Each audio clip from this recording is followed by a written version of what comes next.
development and spread of railroads across the United States brought a wave of changes to American life.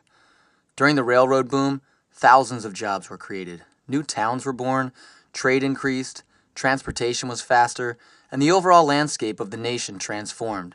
But perhaps the most interesting change of all is the least known, the establishment of Standard Time. Today, we know that if it is 6:28 a.m. in Los Angeles, it is 9:28 a.m. in New York, 2:28 p.m. in London, 5:28 p.m. in Moscow, and 10:28 p.m. in Tokyo. No matter where you are, the minute and second are the exact same. But before the railroads, there was no need for a national or global clock, and each town kept its own local time. So when it was 12 noon in Chicago, it was 12:07 p.m. in Indianapolis, 11:50 a.m. in St. Louis, and 11:27 a.m. in Omaha. This worked just fine when the only modes of travel were horses or steamboats, but it became incredibly problematic when railroads came along. How can you keep a train schedule when each town has its own time?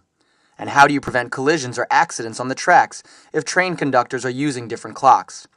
It doesn't really make sense to leave a station at 12:14 p.m., travel for 22 minutes, and arrive at 12:31 p.m.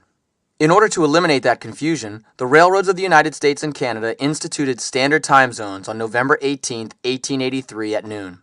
It allowed the railroad companies to operate more effectively and reduce deadly accidents. The American public, however, was not so quick to embrace this new change, as many cities continued to use their own local time.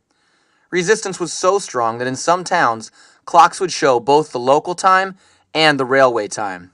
Imagine this conversation. "Pardon me, sir, do you have the time?" "Why, yes. Which do you need?" "It is 12:13 local time and 12:16 railway time." Ultimately, the logic of keeping a standard time prevailed, and the United States government made time zones a matter of law with the Standard Time Act on March 19, 1918. Since then, there have been numerous changes to the time zones, but the concept of standard time has remained. But the United States was actually not the first to develop standard time. The first company to implement the use of standard time was the Great Western Railway in 1840 in Britain, and by 1847, most British railways were using Greenwich Mean Time, or GMT. The British government made it official on August 2, 1880, with the Statutes or Definition of Time Act. But while Britain may have been the first to establish standard time, it is Asia and the islands of the South Pacific that enjoy the first hour of each new day.